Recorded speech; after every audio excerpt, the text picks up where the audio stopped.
আজকে চলে এলাম মিষ্টি কুমড়া ভাজি নিয়ে। আজকে আমি একটু অন্য স্টাইলে মিষ্টি কুমড়াটা ভাজি করব। কুচু চিংড়ি আছে না, এটা কিন্তু যে কোনো ভাজিতে দিয়ে খেলে খুবই মজা লাগে।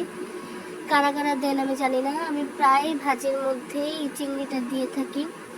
তো আমি পেঁয়াজ কুচি চিংড়ি দিয়ে আগে ভেজে নিয়েছি, একটু হলুদ গুঁড়ো দিয়ে মরিচ গুঁড়ো দিয়ে, তারপর এখানে একটু আদা বাটা একটু রসুন বাটা দিয়ে পানিটা দিয়ে তারপর সেখানে লবণ দিয়ে একটু কষিয়ে নেব।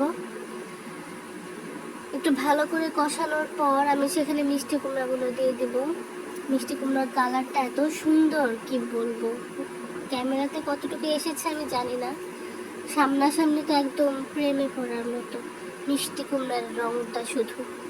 তারপর এই তো পানি দিয়ে আমি সেটা সেদ্ধ দিয়ে দিয়েছি।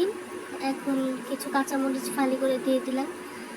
অনেকটা সেদ্ধ হয়ে এসেছে, আমি এটা পুরোপুরি শুকাবো না, একটু ঝোল ঝোল রাখবো, মাখা মাখা। এই পর্যায়ে আমি জিরে গুঁড়ো দিয়ে দিলাম।